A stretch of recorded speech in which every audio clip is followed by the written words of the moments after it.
আসসালামাইকুম বন্ধুরা, পুতুলের আবার নতুন গল্প নিয়ে চলে আসলাম। তাহলে দেখো আজকের গল্পে কি হয়।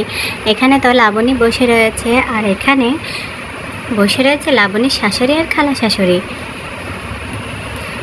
অনেকদিন পরে তোমাদের মাঝে ভিডিও নিয়ে আসলাম। তাহলে দেখো এদিকে তো লাবণীর 9 মাস পড়ে গেছে, লাবণীর তো বাচ্চা হওয়ার সময় হয়ে গেছে। এখানে সবাই মিলে সেই গল্পই করছে কীভাবে কি করা যায়।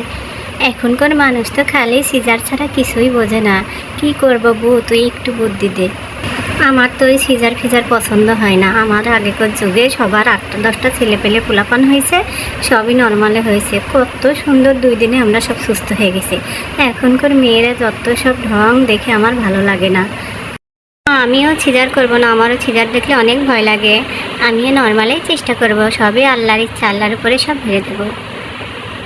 ও মা, কি সুন্দর দেখো আমার পুতুলটা। এই পুতুলটার মতন আমার ঠিক মামির বেবি হবে। দেখো এই পুতুলটার মতন একটা মেয়ে বাবু হবে। আল্লাহ যা দেয় তাই ভালো, শোনা। তাই যেন হয় গো, তাই যেন হয়। তাহলে তো আমার টুম্পার একটা সঙ্গী হবে, তাই তো টুম্পা? হ্যাঁ হ্যাঁ, তার জন্যই তো আমি বলছি, না হলে আমি কেন বলবো এই কথা।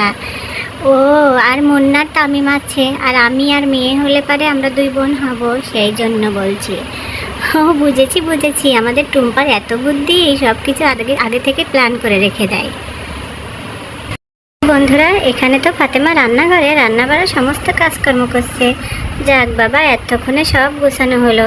সেই মুহূর্তে তো রান্নাঘরের ভিতরে একটা গরু চলে আসে হাম্বা হাম্বা করতে করতে। ও মা, সে কি রান্নাঘরের ভিতরে আবার গরু থেকে আসছে? এই এই এই তুই কোথা থেকে আসলি? যা যা যা যা। আরে এটা দেখছি অনেক সুন্দর একটা বাছুর। এই বাছুরটা আবার আমাদের বাড়িতে থেকে আসলো? আমি তো কিছু বুঝতে পারছি না। কি রে, তোর কি খিদে লেগেছে? তুই আমাদের বাড়িতে চলে এসেছিস? কত সুন্দর বাছুর। কার বাছুর হতে পারে? কতদিন থেকে আমি ভাবছি আমার এমন একটা গরুর বাছুর হলে আমি খুব যত্ন করে পুষতাম, কিন্তু আমার তো হয় না। ভাইকে কবে থেকে বলেছে একটা বাছুর কিনে দিতে, ভাই আমার কথা শোনেই না, বলে তোর গরু পুষতে কষ্ট হবে। আরে গরু পুষতে কিসের কষ্ট? আমি খুব সুন্দর করে গরু পুষতে পারি বাবা। এই তুই কোথা থেকে এসেছিস? কার বাড়ি থেকে এসেছিস? দেখি দেখি দেখি। গরুটা তো এখানে হাম্বা হাম্বা করছে। ফাতেমার দিকে তাকিয়ে থাকে। ফাতেমা তো দেখছে। আব্দুল রহমান ঢুকে পড়লো। আপু, এই গরুটা আবার কার? কোত্থেকে আসলো? তা তো জানি না ভাই, হঠাৎ করে আমাদের বাড়িতে ঢুকে আমার রান্নাঘরে ঢুকে পড়েছে। তাই তো বলি, গরু কোথা থেকে আসলো? মনে হয় তোকে জালাউদ্দিনের প্রদীপ পেয়েছিস, সেজন্য চলে এসেছে। আরে না না, এই কার বাছুর হবে বলা যায় না। আরে আপু, এই বাছুরটা কারণ নয়, আমি তোমার জন্য কিনেছি। তুমি আমাকে কবে থেকে বলো নি যে একটা গরুর বাছুর কিনতে? আমিও তো বলি, পরের গরু কিভাবে আমাদের বাড়িতে আসবে? আমাদের গেট তো সবসময় দেওয়া থাকে, আমার তো সেই কথা মনে নাই। কেমন হয়েছে আপু বাছুরটা? তা কত নিল ভাই বাছুরটি? বাছুরটির দাম নিয়েছে 45,000। এতটুকু বাছুর 45,000 টাকা নিয়েছে? হ্যাঁ, গরুর যা দাম হয়েছে বাবা, হাটে যাওয়ার মতো নেই। আমার কাছে গরুটা খুব পছন্দ হলো, এটাই নিয়ে এসেছি। তুমি এই বাছুরটাকে যত্ন করে পুষো আপু। আচ্ছা ঠিক আছে, আমি এই বাছুরটাকে অনেক যত্ন করে পুষবো। এই বলে তো আব্দুল রহমান ঘরের দিকে চলে যায়। গরুটা আমার খুব পছন্দ হয়েছে, কি লক্ষ্মী গরু। কিন্তু একে তো রাখার একটা ব্যবস্থা করতে হবে। আপাতত ওর জন্য একটা গোয়াল করা লাগবে। এখন আপাতত ওই ছাগলের ঘরটাতেই রেখে দেবো, আর কি আর করবো। কি সুন্দর, কি লক্ষ্মী। চলো চলো, তোমাকে খেতে দিই।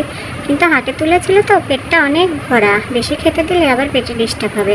একটু লবণ পানি দিয়ে তারপরে খেতে দেবো।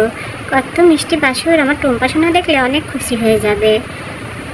যাই যাই, তামিম, টুম্পা, মুন্নাকে সবাইকে ডেকে নিয়ে আসি।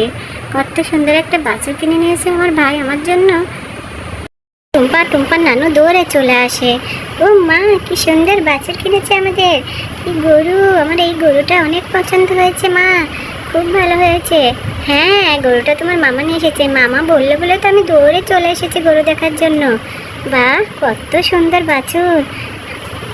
গরুটা একটু ছোট হলেও অনেক সুন্দর। মা, এই ছোট্ট গরুটার দাম নাকি নিয়েছে 45,000 টাকা। ভেবে দেখেছো কত দাম?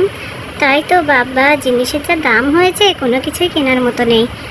যাই হোক, অনেক ভালো লাগলো বন্ধুরা। আমাদের ভিডিও ভালো লাগলে অবশ্যই আমাদের চ্যানেলটি সাবস্ক্রাইব করে পাশে থাকো। আজকের ভিডিও এ পর্যন্তই, বেশি বড় করতে পারলাম না ভিডিও। তোমাদের যদি ভালো লাগে আমাদের চ্যানেলটি সাবস্ক্রাইব করে লাইক করে পাশে থাকা। আল্লাহ হাফেজ বন্ধুরা, আবার নতুন ভিডিও নিয়ে আসবো।